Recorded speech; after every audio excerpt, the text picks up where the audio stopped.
कि किसी किसान का नुकसान हुआ नहीं, तो इतना एंगर आया कहाँ से? नमस्कार। वीडियो फिल्म मेकिंग आपका एक अगर पैशन है तो आप फिल्म मेकिंग करते रहते हैं, तो मैं भी ऐसे ही करता रहता हूँ। कभी भी कैमरा उठाता हूँ, मोबाइल उठाता हूँ और छोटे मोटे फुटेज बनाता रहता हूँ। बहरहाल अभी जो मुद्दा देश विदेश की राजनीति का सबसे प्रमुख मुद्दा बन रहा है वो है किसान आंदोलन, और न्यूज़ के माध्यम से भी आप लोगों को पता चल रहा होगा और सब लोगों का अलग अलग परसेप्शन है। तो यही एक विचार लेके मेरे गुरु कह लीजिए, मार्गदर्शक कह लीजिए, बड़ा भाई कह लीजिए, एक सज्जन हैं जिनके पास अक्सर मैं ये परिचर्चाएं करता हूँ सामाजिक मुद्दों को लेके, अपनी आध्यात्मिक जिज्ञासाओं को लेके उनके पास अक्सर वार्तालाप करने पहुँच जाता हूँ, उनसे कुछ ज्ञान अर्जित करने के लिए।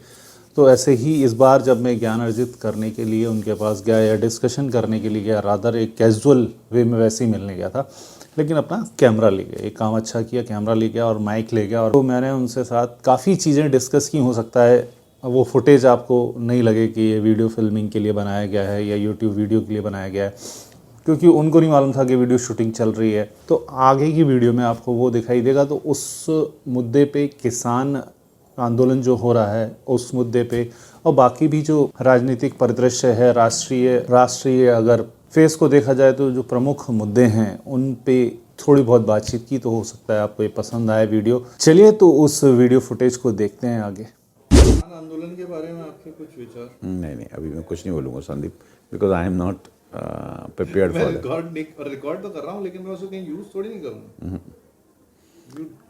200% भी श्योर अबाउट इट। नहीं, आप अगर करना चाहेंगे तो अपन जरूर करेंगे, but then I will be in that mood basically. But right now I am not going to express my views in that way. ये किसान आंदोलन एक, क्योंकि उसके लिए क्या होता है, when you are suppose to express yourself, तो things should be concise, to the point and clear in expression. Otherwise क्या होगा कि मैं एक्सप्रेशन ढूंढता रहूँगा। ऐसा नहीं होता है सर। होता रहता है नहीं, थोड़ा सा फिर भी माइंड सेट तो रहता ही है कि somebody somebody उसमें चले जाते हैं, एस्पेक्ट में चले जाते हैं, तो वो थोड़ा सा वो प्रैक्टिस करनी पड़ती है कि आप उसको हर चीज जो सबसे ब्यूटीफुल चीज है अब वो जैसे अनस्क्रिप्टेड है। नहीं, दैट्स राइट।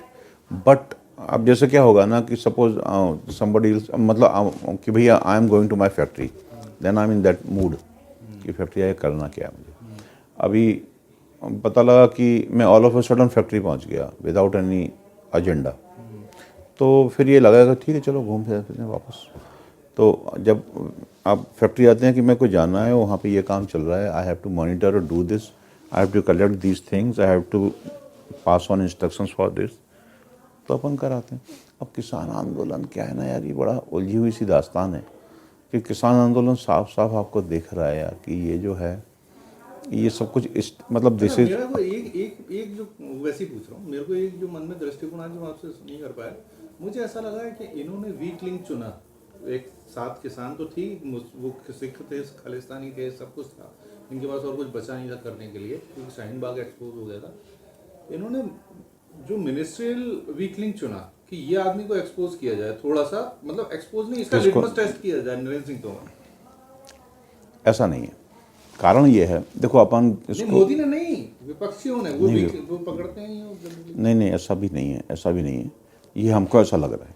अगर लग रहा है तो हम ग्वालियर के इसलिए लग रहा होगा, अदरवाइज मुझे बिल्कुल ऐसा नहीं लग रहा। बल्कि मुझे तो ऐसा लग रहा है कि उनको शायद ये लगेगा कि क्योंकि बीच में एक खबर मालूम क्या आई थी, अभी जैसे पकड़ के क्या लाए थे किसान आंदोलन में, कि साहब इन्होंने एक वो दिखाया, एक आदमी कह रहा है कि हमने दिल्ली, क्या ये दिल्ली है, हम उधम सिंह को कहीं कनाडा में, पता नहीं वो क्या, उसे मालूम था कि नहीं, गॉड नोज, बट वो अपना एंगर उसका जो था एक्सट्रीम लेवल का वो दिख रहा था कि हम साहब इंदिरा को ठोका मत, दिस इज ऑल फुलिश और एक्सट्रीम काइंड ऑफ थिंग, हिंसा वाला है ना। तो एक तो इन्होंने ये दिखाया कि इस टाइप के लोग हैं, एक इन्होंने खालिस्तानी झंडे लिए हुए लोग दिखाए कि वो सब दिखा रहे थे, और ये भी खालिस्तानी टाइप की चीज़ थी। इसके अलावा एक दो चीज़ें उन्होंने और भी, जैसे आप वहाँ पे देखेंगे बहुत सारे एक्टिविस्ट मिलेंगे, योगेंद्र यादव वहाँ पे सक्रिय हैं, मेरा पाटकर भी सक्रिय होगी, और मतलब ये जो भी विदेशी funded, this is all in open कि they are all funded people, they are all working there, और वो लोगों को इंसाइट कर रहे हैं। मतलब किसानों को नहीं मालूम यार कि अल्टीमेटली हम क्योंकि ये सच है भैया कि एक कानून अभी तक जिसका कि आपने इम्प्लीमेंटेशन नहीं किया, ठीक है, उसके अभी कोई रिपर्कशंस नहीं आए। ये एमएसपी को लेकर जो आप उधम मचाने की कोशिश कर रहे हो, एमएसपी जिस दिन ख़त्म होता कि भैया this year government is not going to declare any kind of MSP, आप उस टाइम पे एक एजिटेशन करेंगे तो समझ में आएगा यार कि this is what I am protesting against. यहाँ पे हाइपोथेटिकल है भैया कि एमएसपी हटा दिया जाएगा। अरे ये आपको साफ साफ दिख रहा है कि ये सारी चीज़ें जो गवर्नमेंट बोल रही है ऑन द फेस वैल्यू, ये सारी चीज़ें किसानों की जब आप बात करोगे कि हम इनकी इनकम को डबल कर देंगे, अब इनकम आएगी कहाँ से? गवर्नमेंट नहीं दे सकती है एमएसपी। आप कहो कि गवर्नमेंट कह दे कि एक प्राइस किसी ग्रेन की अगर 2000 रुपये क्विंटल है तो हम सब इसको 4000 रुपये क्विंटल देंगे। अनलिमिटेड गवर्नमेंट खरीद के, उनके पास स्टोरेज की स्पेस है नहीं, ठीक है। ये आपने बड़ा आजकल देखो व्हाट्सएप पे से मैंने एक मैसेज देखा, बड़ा अच्छा लगा मुझे, जिसमें वो चीज़ों को एक्सप्लेन करने का यही इनके लोग ही करते होंगे कि वहाँ पे सबसे ज़्यादा अन्न की पैदावार कहाँ होती है साहब? पंजाब में। अब पंजाब में अन्न की पैदावार तो आढ़तिये भी सबसे ज़्यादा वहीं पे काम करते हैं, एमएसपी भी सबसे ज़्यादा मतलब कि जो पेमेंट गवर्नमेंट करती है सबसे ज़्यादा वहीं करती है। स्टोरेज की स्पेस है नहीं, अनाज सड़ता है, अनाज सड़क के डिस्टिलरीज में जाता है, डिस्टिलरी साहब जो हैं वो भी पॉलिटिकल लीडर्स की हैं। तो बड़ा एक विशियस सर्किल है कि जहाँ पे आप मैक्सिमम अनाज को मंडियों में आने दो, मंडियों में अनाज को आने के बाद में आढ़तिये उसके ऊपर अपना जो वहाँ पे फिक्स्ड लोग हैं, those who are licensed for that trading in mandi, they will only be able to do the trading. No, किसान can not sell outside the mandi. अब गवर्नमेंट के पास इतना पैसा कहाँ है? फिर गवर्नमेंट को लॉस कितना हो जाएगा? अभी जैसे ये क्या कह रहे हैं कि जैसे मैंने कहीं देखा टीवी पे कि कांग्रेसी लोग जो बना रहे हैं कि अरे साहब अगर हमारे एफसीआई के गोदामों में अनाज नहीं हुआ तो गवर्नमेंट बांटेगी क्या? तो गवर्नमेंट को गवर्नेंस करनी है तो गवर्नमेंट को मालूम है कि हमें कुछ अनाज तो अपने उसमें एमएसपी पे परचेस करना ही पड़ेगा। मतलब कि ये जो डर दिखाया जा रहा है कि एमएसपी हटा लिया जाएगा, ये संभव नहीं है। लेकिन आप ये भी देखें कि जब तक जो एक अनाज है उस अनाज का एक प्रॉपर क्वालिटी असेसमेंट और उसके बाद में अकॉर्डिंगली उसका प्राइस तय हो, वो तो प्राइवेट सेक्टर में होगा जहाँ पे क्वालिटी ओरिएंटेड आपको प्राइस मिलेगी। और क्वालिटी के लिए किसान में भी एक अवेयरनेस आएगी कि हमको बीज के प्रति थोड़ा सा अवेयर रहना है। हमें जो एग्रीकल्चर फार्मिंग करनी है साइंटिफिक एक अप्रोच के साथ में, जहाँ पे कि सॉइल टेस्ट भी कराने हैं, प्रॉपर फर्टिलाइजर्स का यूज़ करना है, ज़मीन को भी एक ऑर्गेनिक उसमें एक कंडीशनिंग है that has to be organic, मतलब कि वहाँ पे तो उसको प्राइस मिलेगा। अब वो सब आप नहीं करो, आप सोचो कि आप कुछ भी फार्मिंग करते रहें, गवर्नमेंट आपसे परचेज करती रहे, तो ये तो खाली ख्यालों में, ये इसलिए हो नहीं रहा इतने सालों से कि किसानों की आमदनी बढ़ नहीं रही। तो ये बड़ा साफ साफ दिख रहा है। लेकिन अभी हो क्या रहा है वहाँ पे? तो किसान आंदोलन साफ दिखाई दे रहा है कि अभी किसानों का यहाँ पे कोई अहित ऐसा हुआ नहीं, लेकिन फिर भी वाले में केस में भी यही हुआ था, मिथ फैलाना चालू। तो ये मिथ से ड्रिवन पूरा का पूरा आंदोलन है। अब सवाल ये है कि किसी किसान का नुकसान हुआ नहीं तो इतना एंगर आया कहाँ से? तो ये बड़ा इजी है देखना कि इसके पीछे ज़रूर कहीं से कोई फंडिंग आ रही है जो लोगों को फीड की जा रही है कि भैया खर्चे की चिंता मत करना, आप तो यहाँ से निकलो, आपको कुछ ना कुछ हम एडिशनल पे करेंगे। अच्छा, दूसरा जो भीड़ आपको दिखती है वो पूरी की पूरी इमोशनल। आप किसी भी भीड़ को, मास को कोई भी मिसगाइड कर दे कि भैया तेरी मौत का फरमान जारी हो चुका है और मैं वो मेरा डायरेक्ट कॉन्टैक्ट है उससे, वो मेरे को day in and day out मिलते हैं, दे फील कि आई एम देयर लीडर। और उनसे मैं कह दूं, अभी जैसे मोहल्ले में सपोज मेरे 100 दोस्त हैं, मैं उनसे कह दूं भैया ये जो है ना साफ ऐसा लग रहा है, तो वो कहेगा कि बाबूजी पढ़े लिखे हैं, सही कह रहे होंगे। अब वहाँ पे पूरे पंजाब में किसानों ने की कितनी बेशुमार तो यूनियन है और उन यूनियन के अपने अपने एक प्रेशर ग्रुप्स होते हैं। उन यूनियन लीडर्स को इन लोगों ने जैसे भी होगा पूरा इकट्ठा किया और बताया कि भैया ये अडानी की थ्योरी, अब जैसे क्या है ना अंबानी अडानी, कि they are going to be the buyers of all agricultural produce in India. मंडियों में खेल ख़त्म, मंडियों में कुछ होगा नहीं।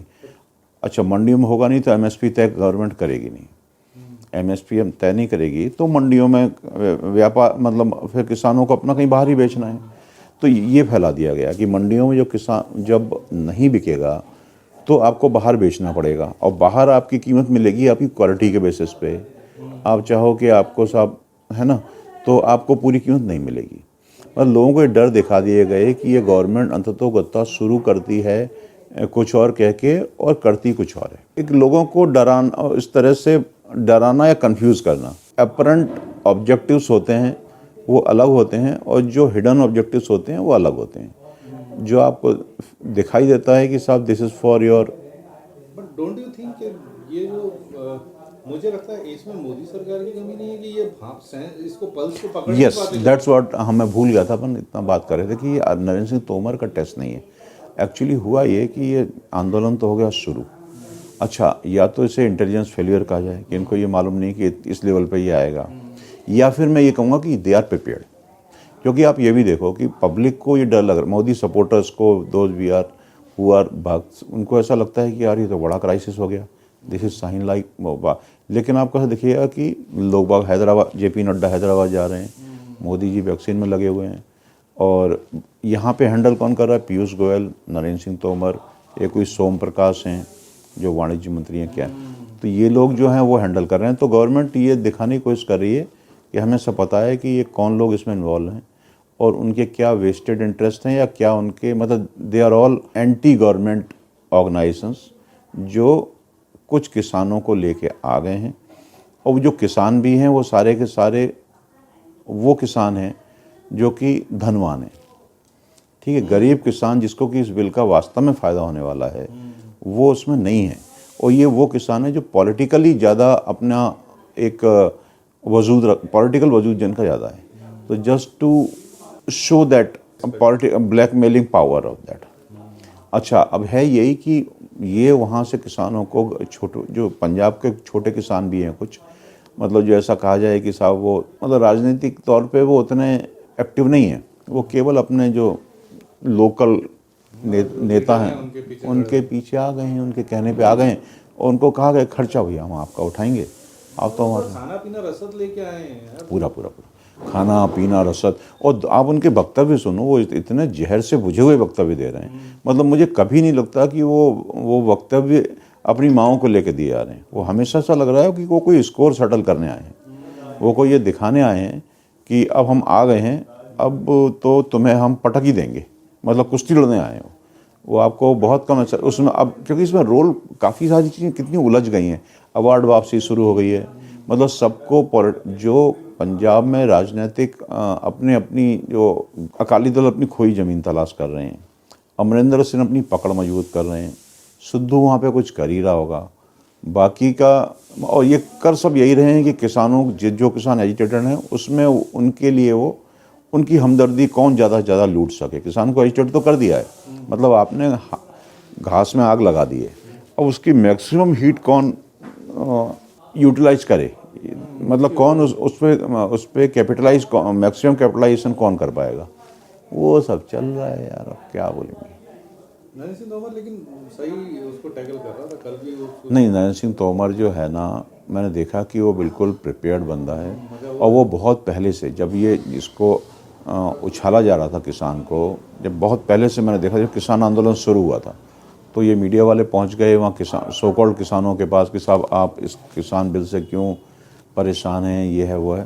तो वो जो किसान वहाँ पे जो बोल रहे थे वो इतनी तीखी और इतनी राजनीतिक भाषा बोल रहे थे कि वो साफ साफ समझ में आ रहा था कि भैया ये तो कोई पॉलिटिकल एजेंडा है, ना कि कोई किसानों की प्रॉब्लम है। क्योंकि ये तो हर एक आदमी जानना चाहता है कि यार प्रॉब्लम कहाँ है। जब बिल देखते हैं तो साफ लगता है कि तो किसानों के फेवर में है।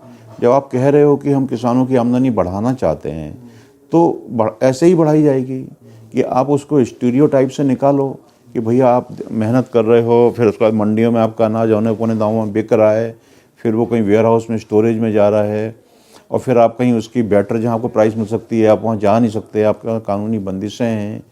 तो उन सब चीज़ों से निकालो कि भाई मंडी में जाना कोई बहुत ज़रूरी नहीं है, आप बाहर भी रखो, बेचो, अगर आपको प्राइस मिल रही है तो, नहीं मिल रही तो एमएसपी आपको सपोर्ट दे ही रही है। लेकिन एक चीज़ बताओ, अडानी अंबानी का जो ये बोल रहे हैं, लेटर से मेरे साले से भी मेरी बहस हो रही थी उस दिन, बोले यार ऐसे तो प्राइजेस बढ़ जाएंगे चीज़ों के, कमोडिटीज़ के। मैंने बोला कि मतलब यार ऐसा नहीं होता कि मान लो लेटर से कि अभी भी सब्जियों पे तो कोई एमएसपी है नहीं। देखो यार, मैं एक चीज़ बताऊँ, अडानी मतलब अंबानी ने पूरा ले लिया, मुकेश अंबानी ने बोला कि भैया, क्योंकि वो इतना बड़ा मगरमच्छ को उसको सामने टेकेगा तो कोई है नहीं, उसकी मोनोपोली हो जाएगी, उसने सब कुछ ले लिया, लेटर से पूरे इसका ले लिया, मध्य प्रदेश, उत्तर प्रदेश और हरियाणा, पंजाब का ले लिया, जो ये वाला जो है ये 25% तो पंजाब हरियाणा देते हैं। तो ये ले लिया। अब वो कीमत है तो वो तय करेगा, फिर गवर्नमेंट तो उसमें केवल क्लॉज है कि गवर्नमेंट तो तब हस्तक्षेप करेगी जब कम कीमतें देखो अचानक बढ़ ऐसा जाएंगी। है, मैं बताऊं आपको, इसमें कई सारी चीज़ें हैं कि इसमें क्या कहने कॉन्ट्रैक्ट फार्मिंग होगी, यानी कि पहले से कॉन्ट्रैक्ट करेंगे वो कि सब बीज हम देंगे, चाहे बाढ़ आए चाहे कुछ आए, लेकिन वो उतना पैसा तो आपको लास्ट में देना आपको हम आपको देंगे, लेकिन जो खेती भी होगी वो भी फिर हमारी शर्तों पे होगी। और आप हमें अब उसमें कुछ इंसेंटिव होगा कि अगर आप उसको अच्छी देखभाल करोगे तो आपको ज़्यादा अर्निंग हो जाएगी, नहीं करोगे तो कम हो पाएगी। तो ऐसा लग रहा है कि लॉन्ग रन में हो सकता है वो जियो की तरह हो जाए कि सारा का सारा जो आपका जो टेलीकम्युनिकेशन वाला काम है वो जियो के पास चला गया। अब इससे बुरी सर्विस तो हो नहीं सकती। जो कॉल ड्रॉप की बात होती थी, अब तो कॉल ड्रॉप भयंकर कॉल ड्रॉप है, ठीक है ना। मतलब अब जो 4G की 5G की बातें कर रहे हैं, सर्विस 3G भी नहीं दे रहे हैं, और सब कुछ एक मोनोपोलाइज्ड हो गया वो, उसमें ज़्यादा प्लेयर बचे नहीं। ऐसे ही अगर अब जियो को, अगर अब ये फार्मिंग भी उनके हाथ में चली गई तो ये लग रहा है कि वो फिर अपनी मोनोपोली उसमें उनकी रहेगी, तो चीज़ें शायद महंगी भी हो जाएं। लेकिन फिर भी ये तो है कि फिर एक लिबर्टी अभी बनी, तो मतलब किसान पे एक लिबर्टी है कि वो ना करे कॉन्ट्रैक्ट फार्मिंग। उसको अगर ऐसा लगता है कि भैया मेरे को कॉन्ट्रैक्ट फार्मिंग तो ना करे।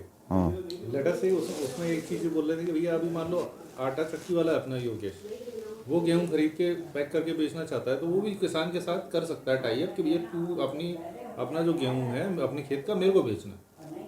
अभी तक वो संभव नहीं था क्योंकि आपको उधर ही जाना था, मंडी के थ्रू ही बेचना था। आप ये कर सकते हो, छोटे किसानों को तो फायदा हो जाए, लेकिन जो बड़े किसान हैं वो एक्चुअली जो जो जो प्रदर्शन कर रहे हैं वो इसीलिए कर रहे हैं कि साला सबसे ज़्यादा नुकसान बड़े किसानों को होगा। क्यों? क्योंकि वहाँ तो फिर अंबानी अडानी की निगाहें हमेशा रहेंगी, छोटों को तो वो वैसे भी नहीं घास डालने वाले। छोटों को ज़्यादा घास डालेंगे वो, क्योंकि उनको वो कहेंगे कि आप एक ऑर्गेनाइजेशन बनाओ अपना। जैसे गवर्नमेंट जो बार बार बोल रही है, मोदी जी खुद बोल रहे हैं कि छोटे छोटे किसान संगठित हो जाएं। 1 बीघा 2 बीघा वाले 1000 किसान जुड़ गए, उनकी 2000-3000 बीघा ज़मीन हो गई, और उन सब ने एक अपना एक छोटा संगठन बनाया और उन्होंने कॉन्ट्रैक्ट किया उसके साथ कि भैया ये हमारे पास टोटल रकबा इतना है, उसमें आपको इतना पोटेंशियल है, आप इतना प्रोड्यूस ले सकते हो, लेकिन हमको प्राइस दे दो। अब 1 बीघा वाले से कौन कॉन्ट्रैक्ट करेगा? तो वो कहेंगे कि आप सब लोग मिल जाओ, आप कॉन्ट्रैक्ट कर लो कि साहब हमारे। अब ये है कि इससे एग्रीकल्चरल यील्ड तो बढ़ेगी, और दूसरा उम्मीद ये भी है कि थोड़ा सा साइंटिफिक प्रोफेशनलिज्म आएगा, लोगों को अपने असेट का एक रिटर्न अच्छा मिलेगा, ऐसा लग रहा है। लेकिन इसमें जो वास्तव में नुकसान होगा, जो मेरे को समझ में आ रहा है अपनी छोटी सी बुद्धि में, मतलब अपन इकोनॉमिस्ट तो है नहीं, वो होगा कंज्यूमर का, कि कंज्यूमर को महंगा उत्पाद खरीदना पड़ेगा, है ना, होगा। तो उसमें मुझे नहीं लगता कि इतना महंगा कोई बेच सकता है कि जो अफोर्डेबल ना हो। मतलब क्या होगा, मुझे कल की स्थिति में सीन की कल्पना करूं कि साहब गेहूं इतना महंगा है कि मैं खरीद ही नहीं पा रहा। लेकिन ऐसा कभी होता है क्या? कभी नहीं होता। आज की डेट में अनाज को लोग वेस्ट करते हैं, चाहे वो घरों में हो और चाहे वो शादी विवाहों में हो, हर जगह वो वेस्ट, अनाज को एक तो वेस्ट करने की कम होगी, नंबर 1। सेकेंडली, अनाज आज भी इतना है कि गोदाम में भरा हुआ है और कोई कमी अनाज की नहीं है। अनाज की सप्लाई रहेगी तो डिमांड और सप्लाई में वो एक इक्वेशन बनी रहेगी कि एक्सेसिव डिमांड नहीं है और सप्लाई आपकी सफिशिएंट है, तो प्राइस आप एक लेवल से ज़्यादा थोड़ी बढ़ा सकते हो। फिर यही है कि भैया अच्छा, और उसके बाद में जब चीज़ें जब आपको लगे कि कोई प्रॉब्लम आ रही है तो आप एजिटेशन कर सकते हो, आप प्रोटेस्ट कर सकते हो। लेकिन अभी से हाइपोथेटिकल वे में, और सबसे बड़ी बात यह है यार कि देखो ये सारी चीज़ें आप कर सकते हो, लेकिन इसको करने का एक तरीका दिखाता है कि सामने वालों की मंशा क्या है।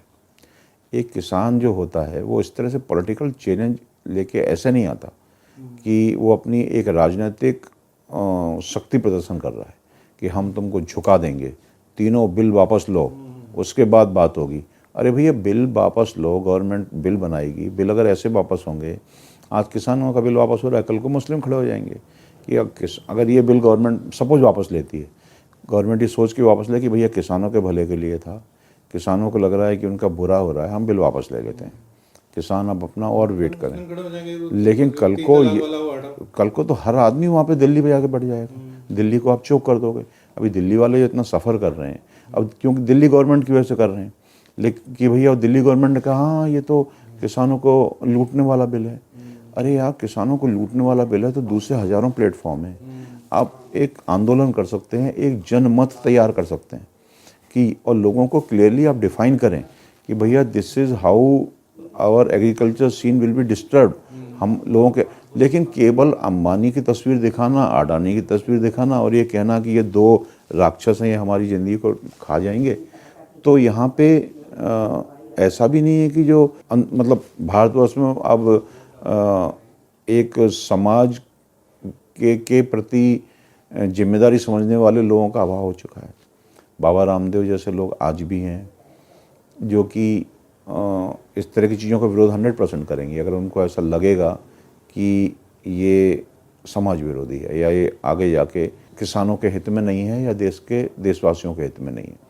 लेकिन अगर वो लोग सब सपोर्ट कर रहे हैं तो इसका मतलब है कि लोगों को सोचना चाहिए, देखो कि हमारी एक लिमिट होती है, हम चीज़ों पर विचार करने की हमारी क्षमता है, हमारी समझ, हमारी शिक्षा है। लेकिन हम कुछ लोगों पर भरोसा करते हैं ना कि ये समाज के, देश के एक गणमान्य लोग हैं और हमें इन पर भरोसा है कि ये देश की और समाज के हितों को सुरक्षित रखेंगे। और वो कौन लोग हैं जो कि आज आंदोलन कर रहे हैं, उसमें एक भी ऐसा आदमी खड़ा है जो कि आपको लगे कि ये बहुत जेन्युइन आदमी है।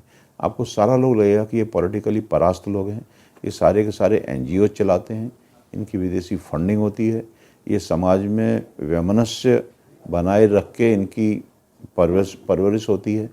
मतलब ये इनका जीवन यापन होता ही इसलिए है कि समाज में एक संघर्ष की स्थिति बनी रहे और वहाँ पे ये अपनी एक ब्लैकमेलिंग करने की वैल्यू बनाए रखें कि ये सत्ता को चुनौती देने में सक्षम हो और सत्ता से फिर ब्लैकमेल करके ये कुछ वहाँ से हासिल करें या लोगों को उकसा के जो विदेशी कि हिंदुस्तान में हमेशा ऐसी स्थिति रखो कि हिंदुस्तान विकसित ही ना हो पाए। पिछले 70 सालों में सारे देश कहाँ से कहाँ पहुँच गए, हिंदुस्तान जहाँ का तहाँ है, बल्कि बर्बादी की स्थिति में। कारण कि जब भी आप विकास की बातें करो, जब भी आगे देश को आगे बढ़ाने की बातें करो, वो सारी शक्तियाँ सक्रिय हो जाती हैं जो हिंदुस्तान का बेड़ा गर्क करने में लग जाती हैं।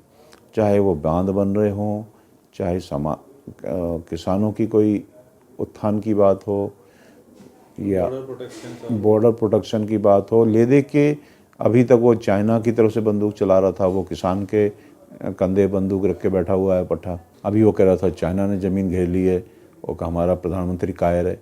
अब वो कह रहा है कि तीनों बिल वापस हो जाएंगे, तब तक संघर्ष नहीं रुकेगा।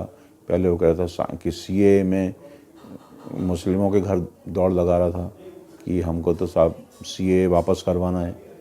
तो आप यह है कि 4-5 साल गवर्नमेंट को काम ना करने दो, बाद में कहो कि साहब गवर्नमेंट ने कुछ नहीं किया। अब इस दौर में गवर्नमेंट की क्षमताएं देखी जाएंगी कि वो कैसे इन सब, और वैसे भी साल विपत्तियों का तो रहा ही है बस। अब जैसे पूरा साल आप देखिए कि तूफ़ान आ रहे हैं, लद्दाख में सैनिक पड़े हुए हैं, कोरोना फैला हुआ है, शाहीन बाग चल रहा है, अब ये किसान चालू हो गए हैं, विद्यार्थी परेशान हैं, उनके भविष्य पे संकट मंडरा रहा है। तो अब ये साल बस केवल कोर्ट बंद रहेंगे। कोर्ट तो मत पूछो, जुडिशरी तो भैया इस देश की जुडिशरी एक बहुत बड़ी समस्या है।